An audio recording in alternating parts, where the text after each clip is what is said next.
Sa hindi inaasahang paglalakbay ko sa Sierra Madre, ako'y isang bagitong mandirigma na puno ng pag-asa ngunit may kaba sa puso. Ang layunin ko ay patunayan ang aking sarili sa harap ng mga multong mandirigma na matagal ng kinatatakutan sa aming bayan.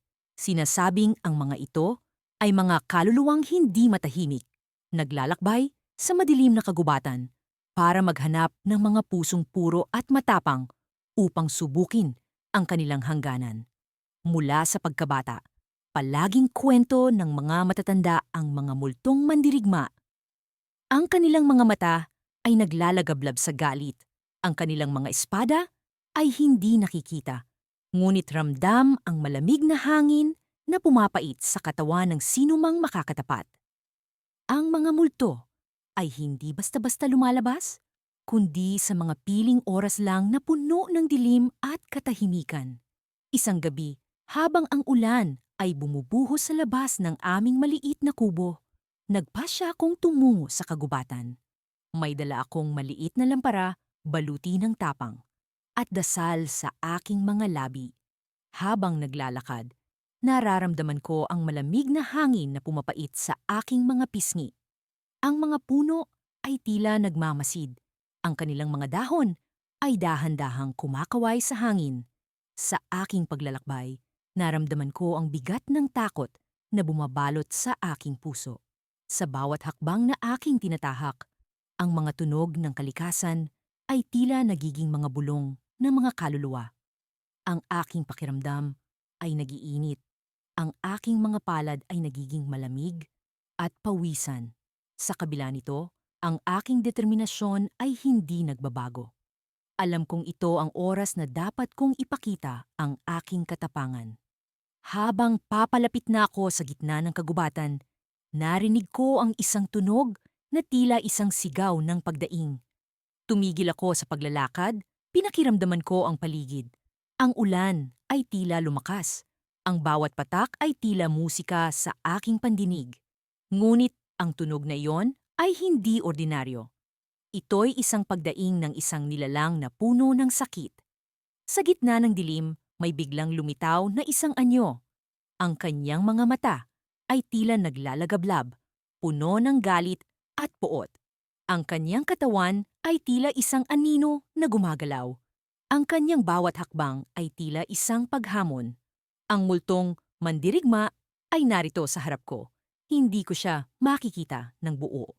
Ngunit ramdam ko ang kanyang presensya.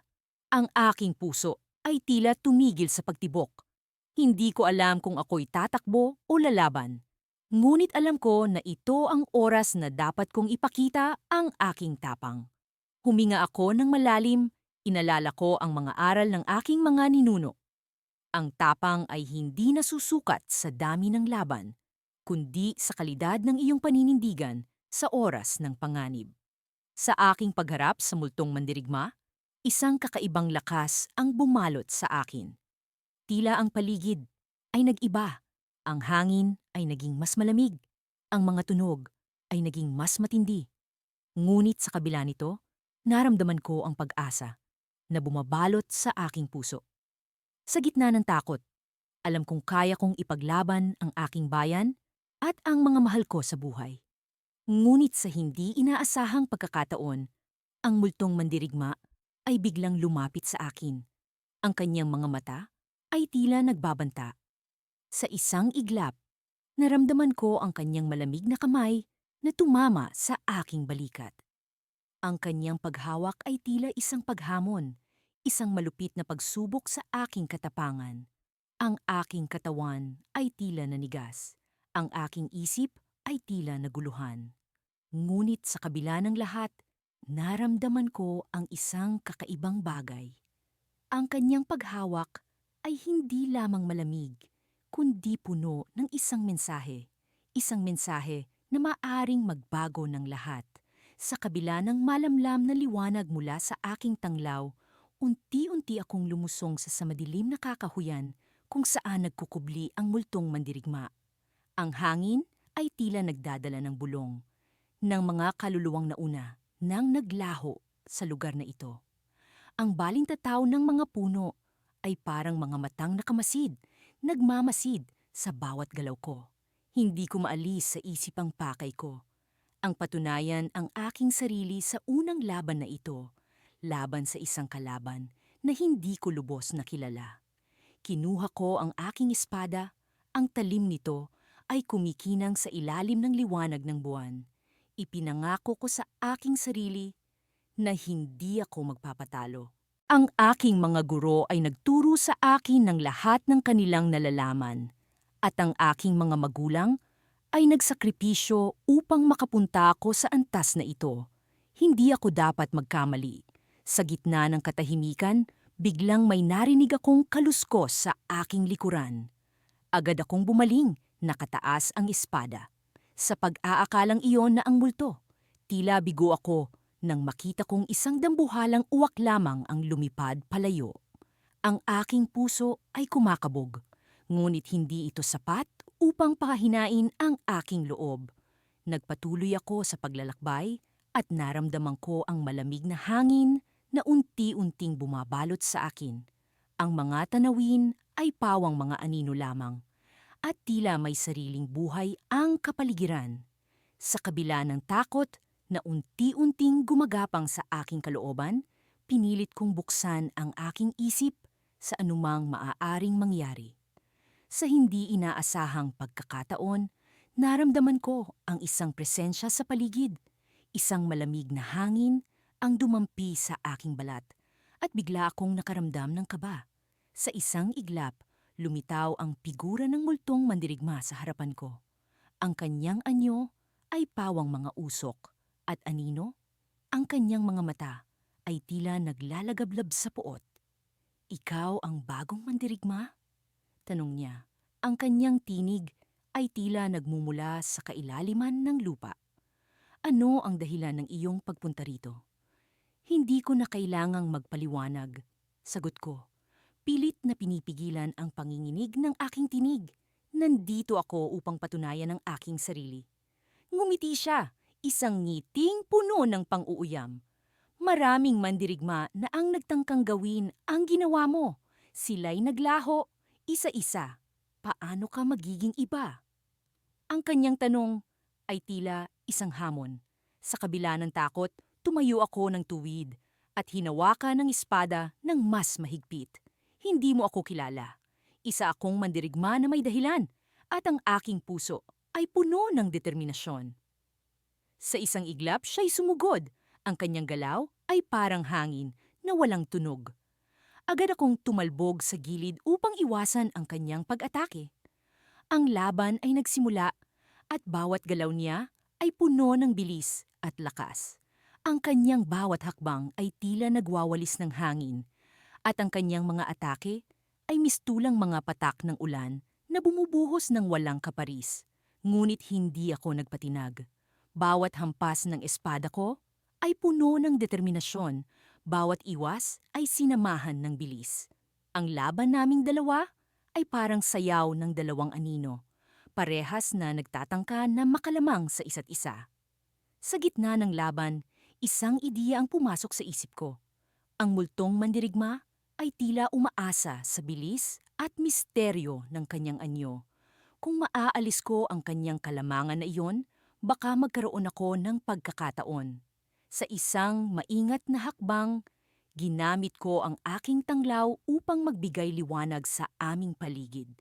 Ang liwanag ay tumagos sa kanyang anyo, at panandali ang nagpakita ng tunay na anyo niya.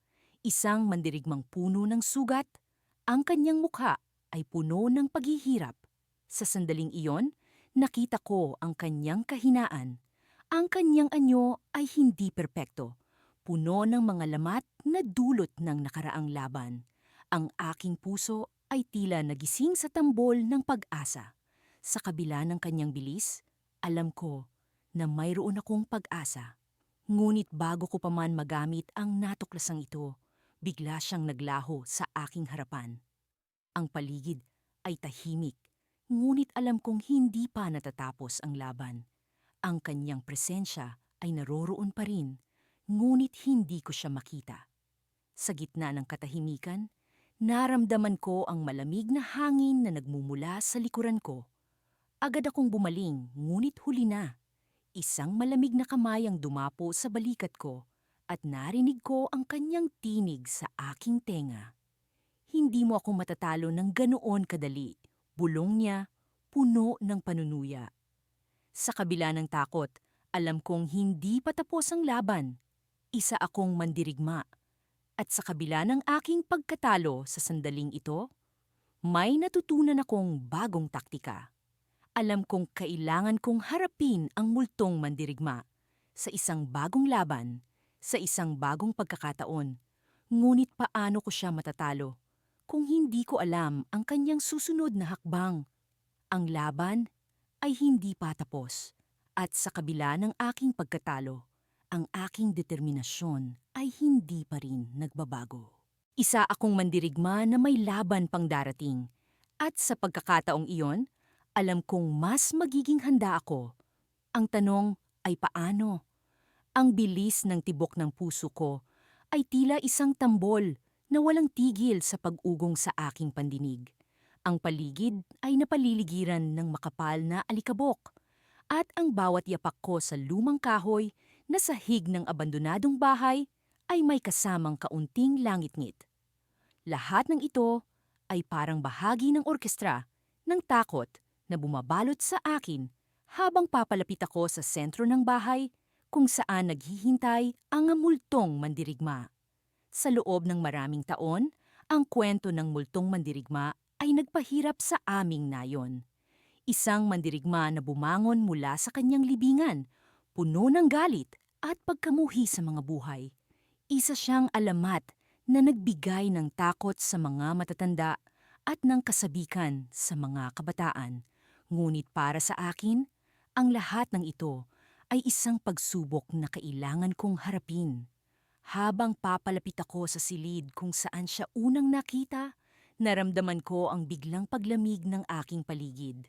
Ang bawat pagbuga ng hininga ko ay nagiging ulap sa hangin at alam kong malapit na siya. Pinilit kong alalahanin ang mga itinuro sa akin ng aking guro. Ang tamang tindig, ang wastong paghawak sa espada, at ang laging pagiging handa sa kahit anong mangyayari. Bigla akong napahinto sa harap ng isang malaking salamin. Sa likod ng refleksyon ko, nakita kong dahan-dahang nagkakaroon ng anyo ang isang anino. Ang puso ko ay tila naglalaro sa pagitan ng pagnanais na tumakbo at ng kagustuhang manatili. Ngunit hindi ako maaaring umurong. Ito na ang pagkakataon kong patunayan ang aking sarili hindi lamang sa aking mga kasamahan, kundi pati na rin sa aking sarili. Handa ka na bang harapin ako? Ang malamig na boses na iyon ay parang hangin na dumaan sa likod ng aking batok. Isang boses na may halong paghamak at pagtataka. Huminga ako ng malalim at humarap sa kanya. Ang multong mandirigma ay may suot na lumang baluti, puno ng kalawang at alikabok. Ngunit ang kanyang mga mata ay parang apoy na nagbabaga sa dilim. Alam kong wala akong pagkakataon kung magpapaalipin ako sa takot. Oo, handa na ako. Sagot ko, pilit pinatatag ang aking boses kahit na nanginginig ang mga tuhod ko. Nagpatuloy ang aming pagtitigang dalawa, tila mga leon, sa isang arena na nagmamasid sa bawat galaw ng kalaban. Bigla siyang sumugod, mabilis at walang babala. Ang kanyang espada ay mabilis na nagpaikot-ikot sa ere at kailangan kong ibigay ang lahat ng aking lakas at bilis upang maiwasan ang bawat atake niya. Ang labanang iyon ay parang isang sayaw sa pagitan ng kamatayan at buhay. Sa bawat hakbang, sa bawat hampas ng espada, naramdaman ko ang pagod na unti-unting lumulukob sa akin. Ngunit hindi ako pwedeng sumuko. Ang aking mga pangarap at ang aking karangalan ay nakasalalay dito. Sa gitna ng aming laban, napansin ko ang isang bagay na kakaiba sa kanyang mga galaw. May mga pagkakataon na tila siya ay nag-aalangan, na parang may isang bagay na pumipigil sa kanya. Nagpatuloy ako sa aking mga atake, Ngunit sa bawat pagkakataon na ako'y makakakuha ng bentahe, tila may bumabalik na lakas sa kanya na nagiging sanhi ng kanyang muling pagbangon. Napansin ko rin ang isang bagay sa kanyang mga mata, isang pahiwatig ng kalungkutan at pagod.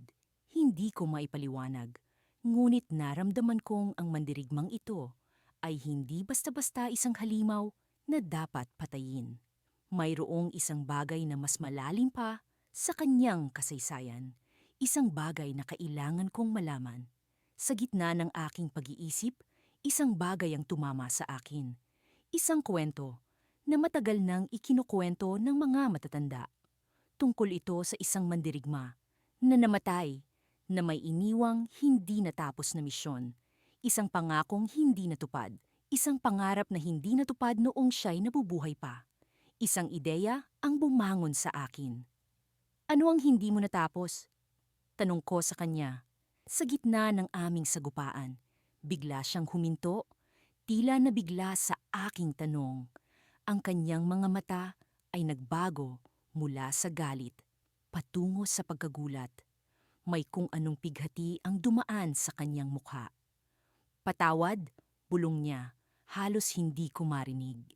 Hindi ko alam kung ano ang nangyari, ngunit bigla siyang nawala sa aking harapan, parang usok na hinipan ng hangin. Naiwan akong mag-isa, nalilito at nagtataka sa mga nangyari. Ngunit sa loob ko, alam kong hindi pa ito tapos. May mas malalim pa akong kailangang malaman.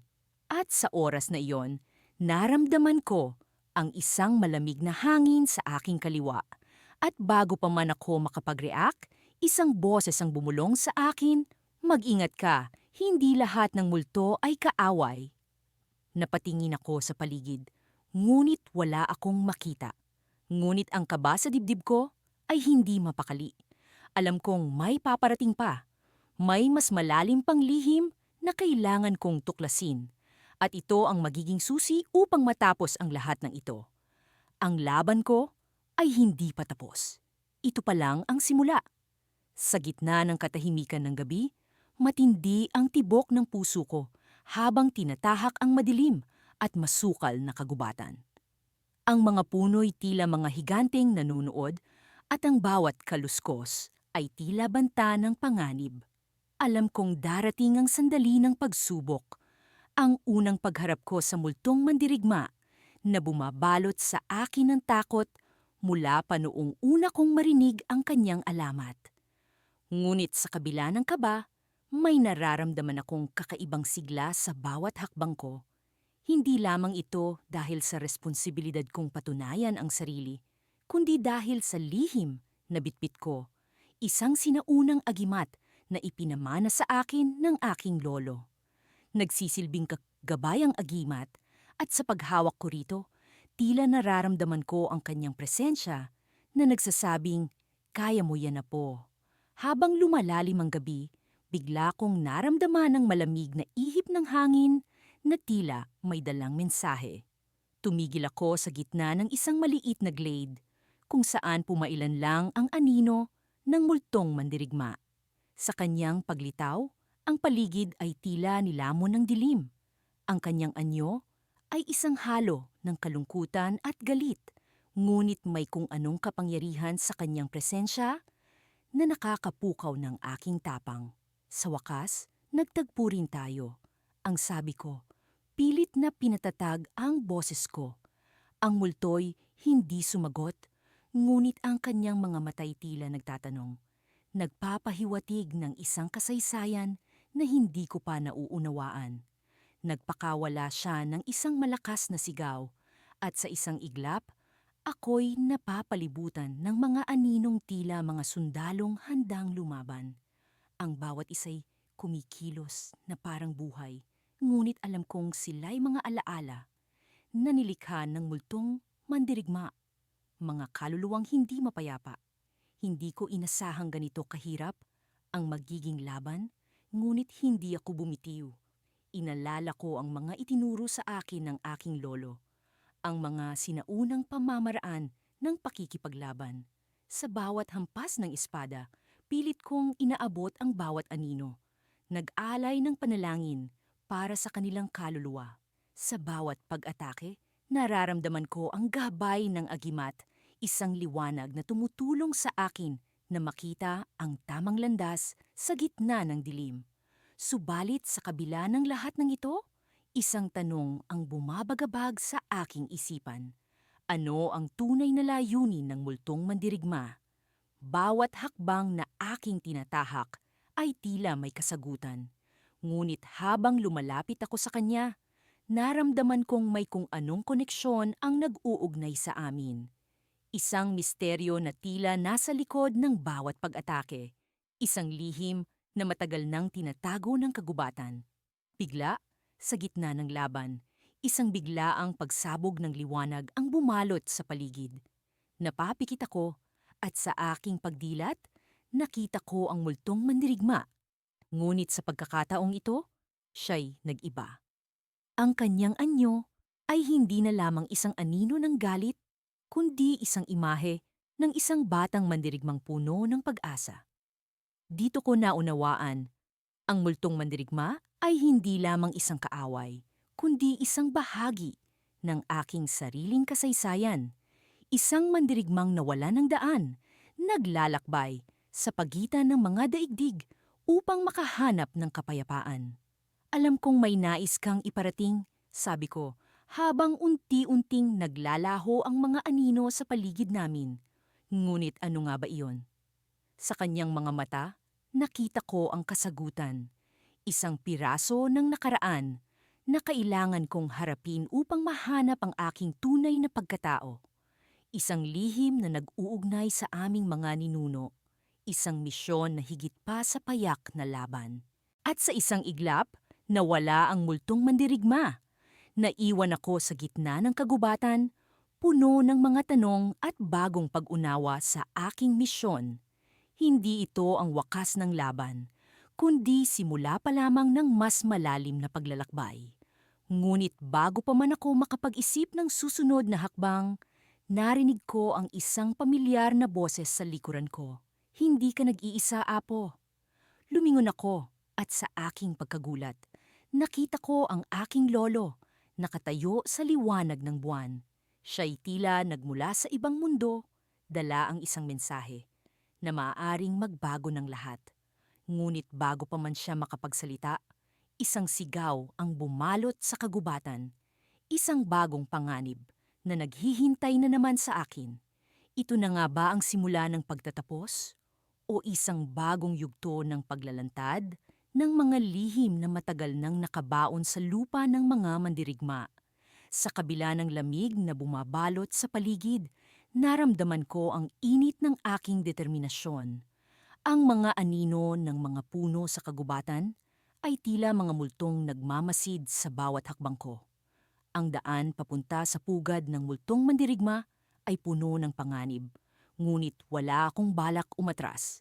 Ang mga yapak ko'y tila mga tibok ng puso ko, mabilis at mariin, habang sinisikap kong huwag magpahalata sa aking takot. Nang marating ko ang bukana ng pugad, isang malamig na hangin ang sumalubong sa akin. Dala ang mga bulong ng mga nasawi sa kamay ng multo. Ang dilim na bumabalot sa lugar ay tila isang makapal na ulap na nagsasabing wala akong kasiguraduhan sa aking hinaharap. Ngunit alam kong ito ang pagkakataon ko para patunayan ang aking kakayahan. Sa pagpasok ko ang mga mata ko'y nabulag ng biglaang liwanag mula sa mga lumang sulo na nakasabit sa dingding. Ang mga marka ng digmaan sa kahabaan ng mga dingding ay nagsasalaysay ng mga labanang naganap dito. Sa gitna ng silid, isang altar ang nakatayo at sa ibabaw nito'y nakalatag ang mga sandatang ginamit ng multo sa kanyang mga pakikipagdigma. Sa kabila ng kaguluhan sa aking isipan, isang bagay ang malinaw. Ito ang aking oras. Hindi pa man ako nakakalapit sa altar, naramdaman ko ang presensya ng multong mandirigma. Ang malamig niyang tinig ay bumusina sa aking pandinig. Bagitong mandirigma, sa wakas ay naglakas loob kang humarap sa akin. Ang tila bagaayos ng multo ay lumitaw mula sa mga anino. Ang bawat galaw niya'y puno ng awtoridad at hindi matitinag na lakas. Nagpatibay ito sa aking paniniwala na siya nga ang pinakakinatatakutan sa lahat ng mga multo sa alamat. Ngunit sa kabila ng takot, ang aking pusong mandirigma ay hindi nagpatinag. Narito ako upang tapusin ang iyong paghahari ng takot. Sagot ko. Pinipilit ang aking boses na hindi manginig. Isang ngiti ang gumuhit sa kanyang labi, isa itong ngiting puno ng pang-aasar. Tapusin? Baka ito ang iyong huling laban, batang mandirigma. Sa isang iglap, ang multo ay sumalakay. Ang kanyang mga galaw ay parang kidlat, mabilis at nakamamatay. Ang kanyang mga sandatay kumikislap sa liwanag ng mga sulo. Bawat hampas ay may intensyon na pumatay. Ngunit hindi ako nagpatinag. Sa bawat ilag at pagdepensa, naramdaman ko ang lakas ng aking mga ninuno na dumadaloy sa aking mga ugat. Ang aking mga pagkilos ay naging mas tiyak, mas matatag. Ang laban ay tila isang sayaw na puno ng tensyon at adrenaline. Ang hangin sa paligid namin ay nag-init sa bawat palitan ng suntok at sablay. Sa isip ko, ang oras ay tumigil. Ang lahat ng nasa paligid ay naglaho. At ang tanging mahalaga ay ang labanan sa pagitan naming dalawa. Kasagsagan ng laban, naramdaman ko ang pagbabago sa hangin. Isang alon ng enerhiya ang sumabog mula sa altar at ang mga sandata ng multo ay biglang nagkaroon ng sariling buhay. Ang mga ito'y lumutang sa ere, handang tumulong sa kanilang amo. Isang pakiramdam ng kawalan ng pag-asa ang pumatak sa aking puso, ngunit agad kong pinawi. Naghanda ako para sa lahat ng laban, sabi ko sa sarili. Habang iniisip ang lahat ng pagsasanay at sakripisyo na ginawa ko para sa sandaling ito. Sa isang huling hakbang ng pag-asa, tinawag ko ang alaala ng aking mga ninuno. Sa bawat paghindayog ng aking espada, naramdaman ko ang kanilang presensya, isang espiritual na kalasag na nagpoprotekta sa akin mula sa mga sandatang lumilipad. Ang kapangyarihan ng aking lahi ay bumalot sa akin at ang aking mga galaw ay naging mas mabilis, mas tiyak. Subalit sa gitna ng labanan, isang hindi inaasahang pangyayari ang naganap. Ang mga sandata ng multo ay biglang huminto habang ang multo mismo ay napatigil. Isang ngiti ang lumitaw sa kanyang mukha, ngunit hindi ito ngiti ng pagkatalo. Isa kang tunay na mandirigma, sabi niya. Ang kanyang boses ay puno ng paghanga. Ngunit may isang lihim na dapat mong malaman. Bago pa man ako nakapagsalita, isang liwanag ang bumalot sa paligid. Ang altar ay naglaho at ang multo ay unti-unting nawawala. Iniwan akong nag-iisa sa gitna ng pugad. Sa kanyang pag-alis, isang piraso ng papel ang lumutang at bumagsak sa sahig. Ang mensahe nito ay nagbigay ng bagong direksyon sa aking pakikipagsapalaran. Ang tunay na kalaban ay hindi ang multo. Ito ang nakasulat. Ngunit ang nilalang na nagbabalak na bumangon mula sa mga anino ng nakaraan. Habang hawak ang papel, naramdaman ko ang bigat ng bagong misyon. Ang laban ay hindi pa tapos. At sa likod ng tagumpay na ito, ay isang mas malaking banta na dapat kong harapin. Sa gitna ng kagubatan, alam kong kailangan kong magpatuloy. Ang aking unang laban ay natapos, ngunit ang tunay na pagsubok ay nagsisimula pa lamang. Sa kadiliman ng gabi, habang tinutuntun ko ang masukal na daan patungo sa liblib na kagubatan, nararamdaman kong bumibigat ang bawat hakbang ko. Ang mga kwento tungkol sa multong mandirigma ay bumabalik sa isip ko. Isang nilalang na hindi matalo-talo, nagdadala ng kapahamakan sa mga sinumang nagtatangkang lumaban. Pero ngayong gabi, ako ang hinirang ng aming pamayanan upang harapin siya. Ako, isang bagitong mandirigma, ang piniling magpatunay ng aking lakas at tapang. Sa aking dibdib, naroon ang isang medalya ng aming tribo, tanda ng aking misyon. Ang malamlam na liwanag ng buwan ay nagsisilbing aking gabay. Ngunit sa bawat pag-ihip ng hangin, nararamdaman ko ang malamig na presensya ng nilalang na ito. Sa bawat hakbang papalapit sa pinaniniwalaang tagpuan ng multo, ramdam ko ang pagigting ng aking nerbiyos. Ngunit sa halip na panghinaan ng loob, lalo akong nagiging determinado. Kung hindi ko siya matatalo, ang pamayanan ko ay patuloy na mabubuhay sa takot. Pagdating ko sa isang clearing, natigilan ako. Ang paligid ay tila huminto sa paggalaw at naramdaman kong may mga matang nakamasid sa akin. Mula sa aking lukbutan, kinuha ko ang isang piraso ng papel, a map na may mga marka ng lugar kung saan madalas makita ang multo. Ngunit sa aking sorpresa, ang mga marka ay nagbago. Tila buhay ang papel at nagaayos ng sarili. Nagsimulang maglabasan ang mga bagong ruta, patungo sa isang bahagi ng gubat na hindi ko pa napupuntahan. Dahan-dahan akong naglakad papunta sa direksyon na itinuro ng mapa. Ang mga puno ay mas lumalapad at ang dilim ay tila mas sumisikip. Ang ingay ng mga kuliglig ay unti-unting nawawala, palitan ng kakaibang tunog ng mga boses, mga bulong na tila sinasambit ang aking pangalan. Isang kalamigang hindi ko maipaliwanag ang bumalot sa akin. Doon ko na siya nakita. Ang multong mandirigma, nakatayo sa gitna ng clearing, ang kanyang anyo ay nababalot ng anino. Ang kanyang mga mata ay nagliliyab sa galit. Tapos na ang iyong pamumuno, wika ko, kahit pa ang boses ko ay puno ng kaba. Ngunit sa halip na sumalakay, ang multo ay ngumiti. Isang ngangit-ngit na tila puno ng pangungutya. Hindi mo ako matatalo, sabi niya. Ang boses ay tila nagmumula sa lahat ng direksyon dahil ikaw ay bahagi ng aking kwento. Naguluhan ako sa kanyang sinabi, ngunit hindi ako nagpahalata. Kinuha ko ang espada sa aking tagiliran at sinimulang sumalakay. Ang bawat hakbang ko ay puno ng determinasyon, ngunit ang bawat galaw niya ay tila mas matulin at mas matalas. Sa bawat pakikipagsagupaan, nararamdaman ko ang kanyang lakas, isang kakaibang enerhiya na tila hindi ko kayang talunin, hanggang sa ang aking espada ay tumama sa kanyang katawan. Ngunit sa halip na magtagumpay, ang aking espada ay pumaimbulog, pumalik sa akin at tumagos sa lupa. Ano ang iyong nilalaro? Sigaw ko, puno ng pag-aalala. Ikaw ay bahagi ng akin, tugon niya, at sa sandaling iyon, isang kakaibang larawan ang sumulpot sa aking isip. Mga alaala na hindi ko matandaan, mga pangyayari na tila hindi ko naranasan. Isang kwento ng digmaan, ng pagkatalo, ng pagkamatay.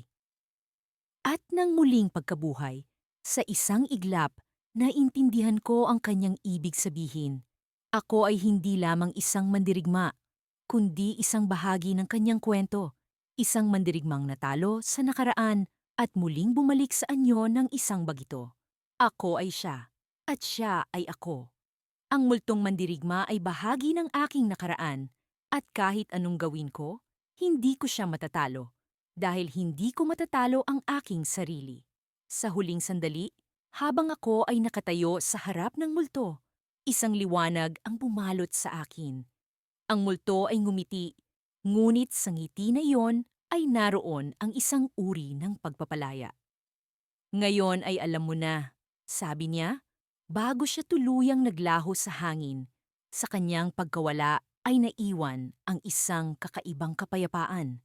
Ngunit sa kanyang pagkawala, isang bagong presensya ang bumalot sa akin. Ang mga alaala ng digmaan ay bumalik. Ang mga mukha ng mga mandirigma na aking nakasama, at ang isang pangako na hindi ko natupad. Sa gitna ng clearing, naroon ang isang bagong anino, isang mandirigma na tila galing sa aking nakaraan. Bago ko pa man siya makilala, naramdaman ko ang isang pagigting sa paligid, isang pahiwatig ng bagong laban. Nalaman ko na ito ay hindi pa ang katapusan. Ang multo ay maaaring naglaho, Ngunit ang kwento ay hindi pa tapos. Ako ay nakatayo sa harap ng isang bagong pagsubok, isang bagong kalaban. Sa gabing ito, ako ay muling lalaban. Ngunit hindi bilang isang bagito, kundi bilang isang mandirigma na muling bumalik upang ipaglaban ang kanyang kwento. Sa gitna ng kagubatan, ang mga bulong ay unti-unting nawala, ngunit ang hangin ay puno ng pag-asa. At sa aking puso, isang bagong apoy ang nag-aalab. Ang laban ay magsisimula pa lamang. Ang madilim na kagubatan ay tila nagbabadya ng panganib sa bawat hakbang ko. Ang hangin ay malamig at ang mga puno'y tila mga higanting bantay na nagmamasid sa aking bawat kilos. Kasama ko ang aking mga kasamahan, mga veteranong mandirigma na nagbigay gabay sa akin mula pa noong simula ng aking pagsasanay. Ngunit sa gabing ito, alam kong ako ang dapat manguna. Ang aming misyon ay simple ngunit puno ng panganib, hanapin at talunin ang multong mandirigma na sumasalakay sa aming nayon. Matagal na itong gumagawa ng teror sa gabi at maraming buhay na ang nagbuwis dahil dito. Mula sa mga kwento, siya raw ay isang mandirigma na nagtaksil sa kanyang tribo, hinatulan ng mga espiritu upang maglakbay sa lupa bilang isang multo, isang nilalang na wala ng puri at walang kapatawaran. Habang kami patuloy na naglalakbay, nararamdaman ko ang unti-unting pagbigat ng hangin. Tila ba may kakaibang presensya na nagbabanta sa aming kaligtasan. Sa kabila nito, ang aking determinasyon ay hindi nagbabago. Kailangan kong patunayan ang aking sarili, hindi lamang sa aking mga kasamahan, kundi pati na rin sa mga espiritu ng aming nayon. Nang kami makalapit na sa sentro ng kagubatan, bigla kaming nakaramdam ng malamig na hangin na dumaan sa aming paligid. Mabilis akong naglabas ng aking espada, habang ang mga kasamahan ko naman ay naghanda na rin sa laban. Ang mga paggalaw sa dilim ay nagbigay babala sa akin na hindi kami nag-iisa. Mula sa likuran ng mga puno, lumitaw ang multong mandirigma. Ang kanyang anyo ay tila anino lamang. Ngunit ang kanyang mga mata ay naglalagablab sa galit. Agad kaming pumosisyon, handang harapin ang nilalang na ito. Nagsimula ang isang matinding laban. Ang mga espada namin ay nagkikiskisan, naglalaban para sa karangalan at buhay. Sa gitna ng laban, naramdaman ko ang biglang pagbagal ng aking mga kilos. Tila ba may bumabalot sa akin na hindi ko maipaliwanag. Ang multong mandirigma ay tila may kapangyarihang hindi ko pa nararanasan. Habang naglalaban kami, napansin kong ang kanyang mga galaw ay hindi pangkaraniwan. Parang hindi siya apektado ng oras habang ako'y unti-unting nanghihina.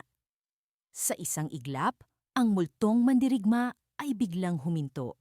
Ang kanyang mga mata ay tumitig sa akin.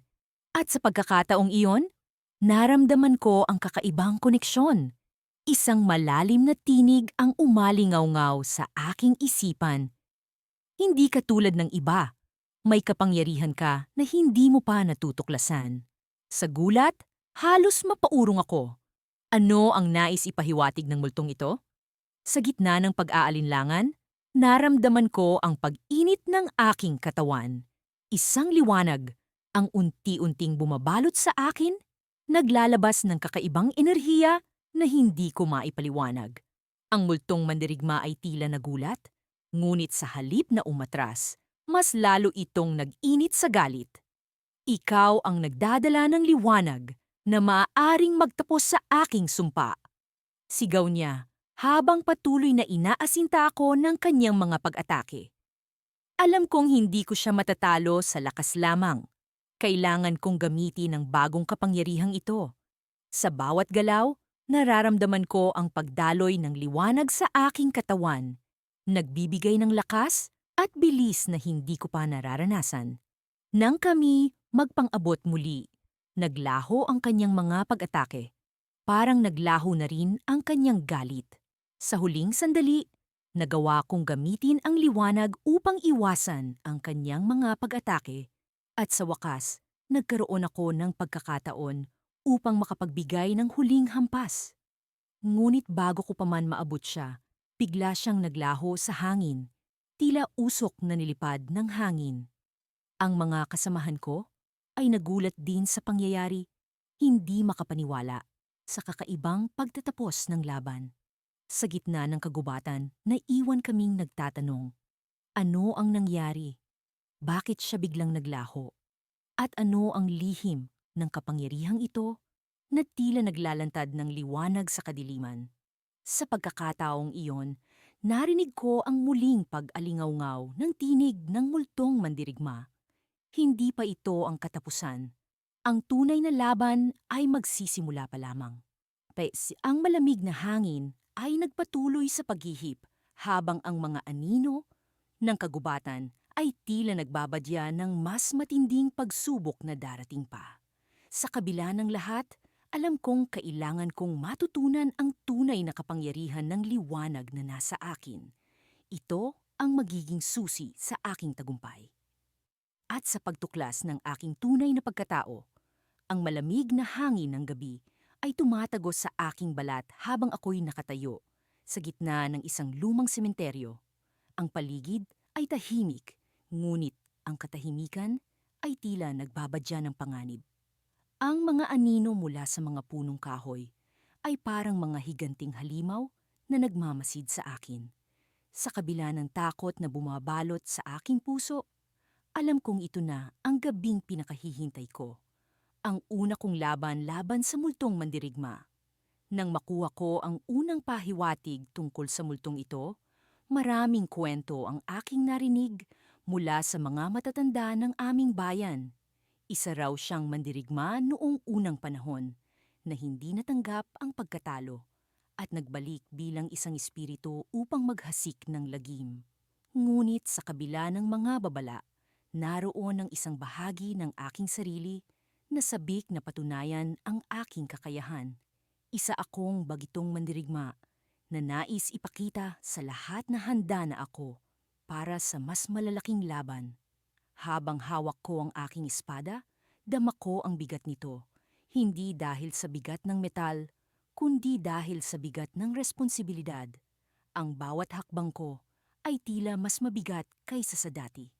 Ang bawat tunog ng kaluskos sa paligid ay nagdadala ng kaba sa aking dibdib, ngunit alam ko rin na ang takot ay isang bahagi lamang ng pagsubok. Kailangan kong lampasan ito. Kailangan kong lumaban. Biglang lumamig ang hangin at naramdaman ko ang presensya niya. Ang multong mandirigma ay nagpakita sa akin. Siya ay nakasuot ng sinaunang baluti at ang kanyang mga mata ay nagliliyab sa galit. Ang kanyang espada ay kasing talim ng kanyang mga tingin. Para siyang isang halimaw na bumangon mula sa libingan upang humarap sa akin. Hindi ko alam kung paano ko siya tatalunin. Ang aking mga kamay ay nanginginig habang itinutok ko ang aking espada sa kanya.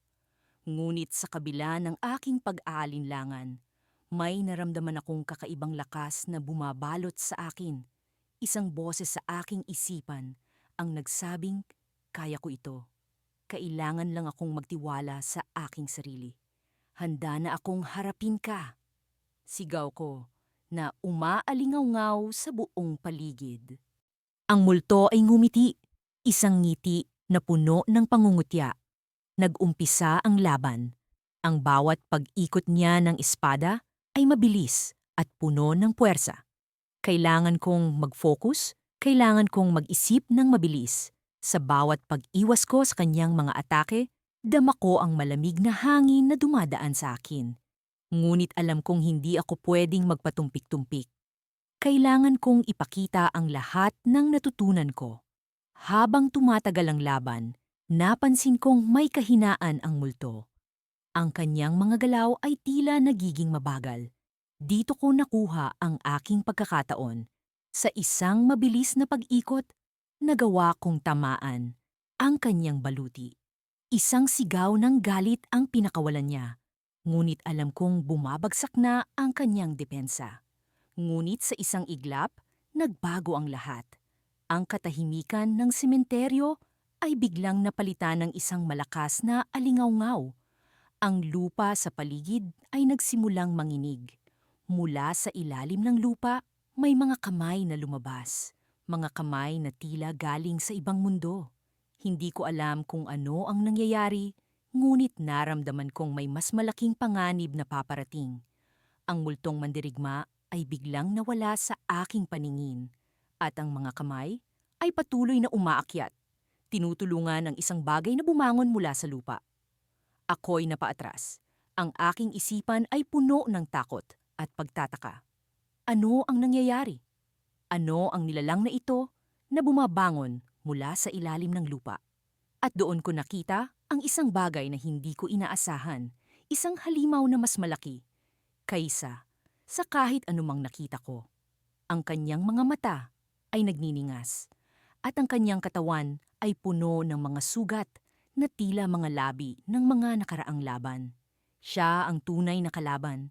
Siya ang pinakahuling pagsubok na kailangan kong harapin. Ngunit bago ko pa man maisip ang gagawin, naramdaman ko ang isang kakaibang enerhiya mula sa aking espada. Ang malamig na bakal ay parang nagiinit, naglalabas ng isang liwanag na hindi ko pa nakita dati. At doon ko napagtanto, ang espada ko ang susi sa pagtatapos ng lahat ng ito. Ang laban na ito ay hindi lang laban para sa aking sarili. Ito ay laban para sa lahat ng tao sa bayan. Kailangan kong manaig. Ngunit paano? Paano ko tatalunin ang halimaw na ito na parang mula sa isang bangungot? At ano ang lihim na dala ng espada ko? Sa puntong ito ng laban, alam kong kailangan kong magtiwala hindi lang sa aking lakas, kundi pati na rin sa espada na hawak ko. Ito na ang simula ng tunay kong pakikipagsapalaran. Ngunit sa bawat hakbang, isa lang ang sigurado. Hindi ako susuko. Hindi ngayon, hindi kailanman. Sa kabila ng malamlam na liwanag ng buwan, dama ko ang kilabot na bumabalot sa paligid. Ang dilim ay tila isang makapal na ulap na nagkukubli sa mga lihim ng kagubatan. Nasa gitna ako ng isang lugar na mistulang walang hangganan, kung saan ang bawat hakbang ay may kasamang pag-aalinlangan. Sa bawat tunog ng kaluskos sa ilalim ng aking paanan, ramdam ko ang pag-akyat ng takot mula sa aking sikmura, patungo sa aking dibdib. Subalit alam ko na kailangan kong magpatuloy. Kailangan kong patunayan ang aking sarili sa labanang ito, laban sa multong mandirigma. Matapos ang ilang linggong pagsasanay, narito na ang oras para harapin ang pinakamalaking hamon ng aking buhay. Ang aming nayon ay matagal nang pinagmumultuhan ng isang mandirigma mula sa nakaraan, isang nilalang na hindi matahimik ang kaluluwa at patuloy na naghahasik ng lagim. Ang kanyang mga alingawngaw ay lumikha ng takot sa aming komunidad at walang sinuman sa amin ang nagtatangkang harapin siya. Ngunit sa hindi inaasahan, ako ang napili ng matatanda sa nayon. Ako ang bagitong mandirigma na kailangang patunayan ang aking lakas at tapang. Ang hangin ay malamig at tila may dala itong bulong ng mga kaluluwang hindi matahimik. Ang mga puno ay tila mga anino na nakamasid sa bawat galaw ko. Sa aking mga kamay, hawak ko ang espada na ipinamana sa akin ng aking ama, isang bagay na nagbibigay lakas sa akin sa kabila ng takot na nararamdaman. Alam ko na sa likod ng bawat dahon, sa likod ng bawat puno, maaaring naroon siya. Ang multong mandirigma. Narating ko ang isang clearing sa gitna ng kagubatan. Isang lugar na tila itinakda upang maging arena ng aming labanan.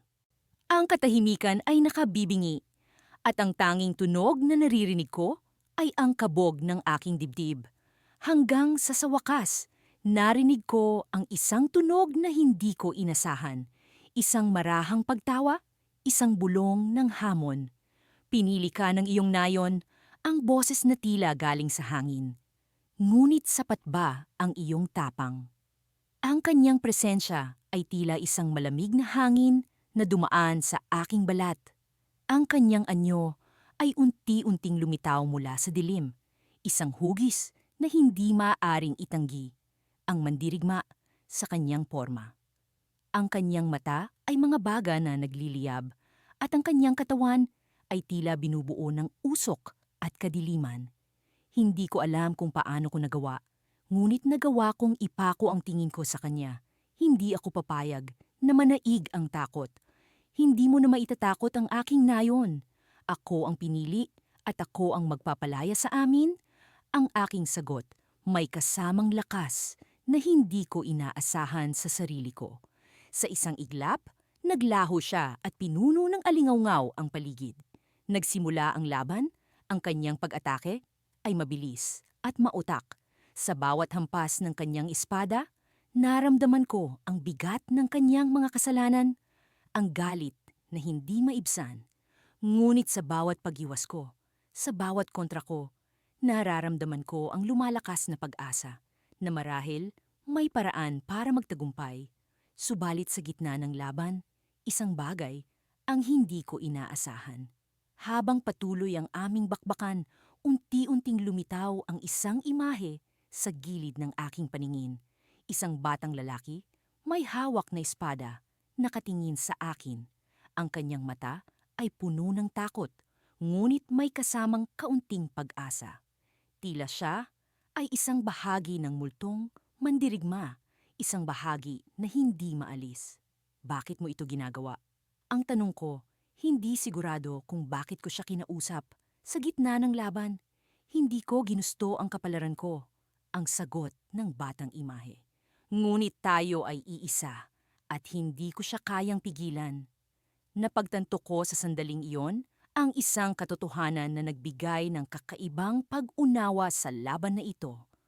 Ang multong mandirigma ay isang biktima rin, isang nilalang na hindi matahimik ang kaluluwa dahil sa kanyang nakaraan.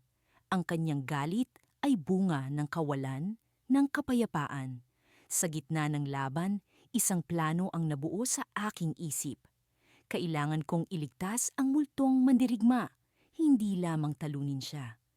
Kailangan kong maging daan para sa kanyang kalayaan at magawa ito sa paraang hindi inaasahan.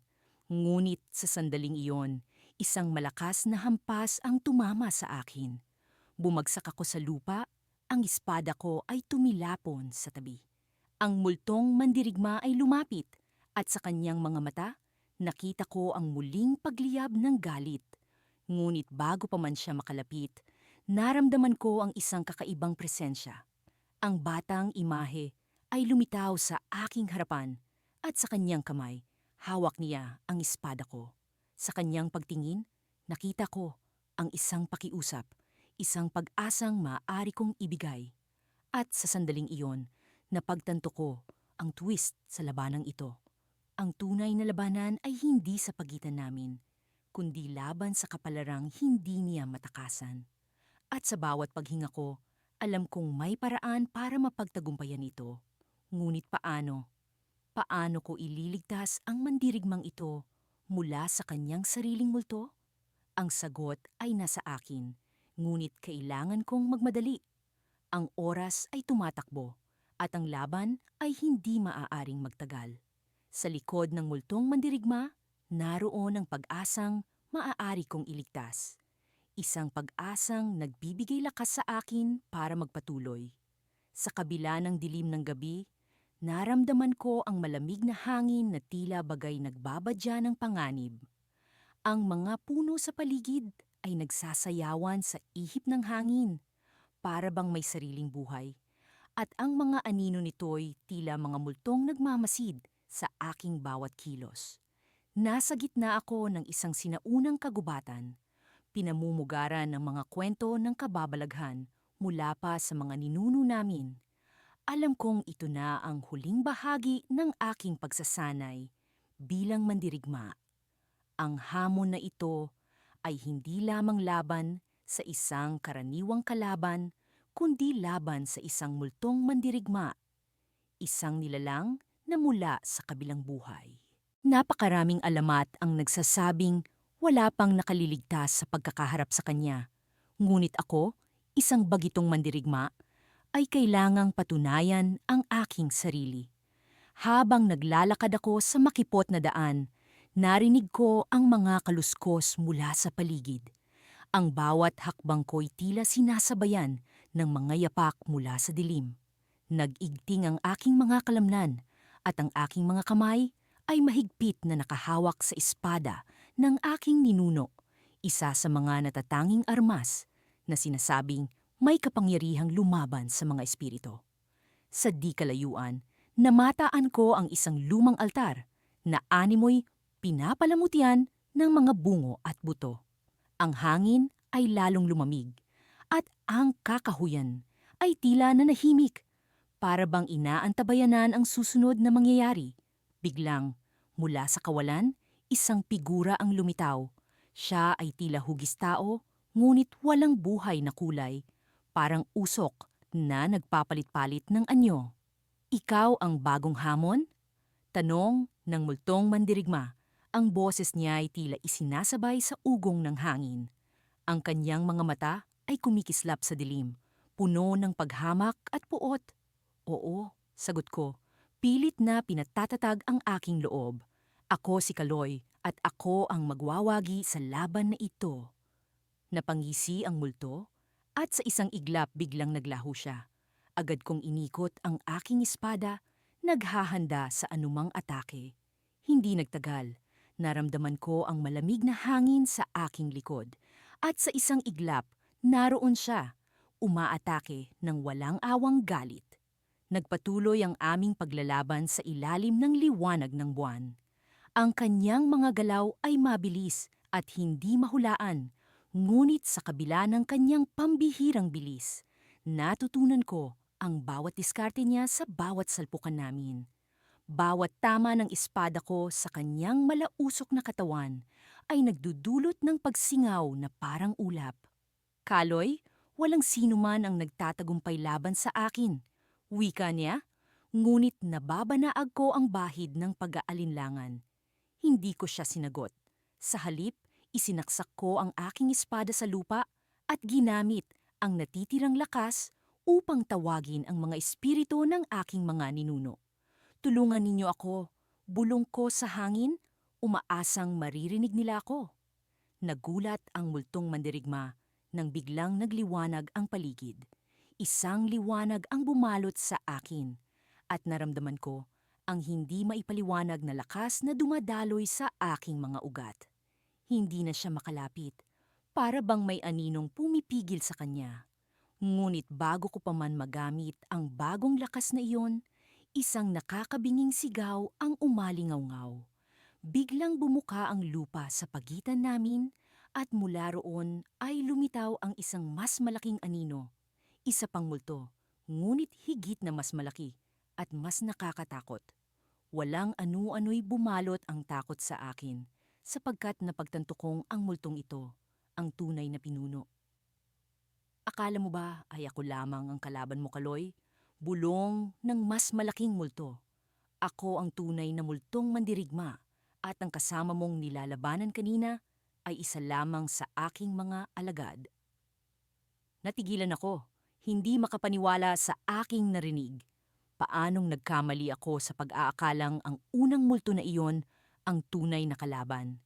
Ngayon, higit na nakakatakot na nilalang ang nasa harapan ko at ang liwanag mula sa mga ninuno ko ay nag-uumpisang maglaho. Kailangan kong mag-isip ng paraan, ngunit paano? Sa isang iglap, naramdaman ko ang malamig na hangin na bumalot sa akin, tila ba'y kinukuha ang aking lakas. Ngayon ko lang napagtanto na ang tunay na laban ay nagsisimula pa lamang.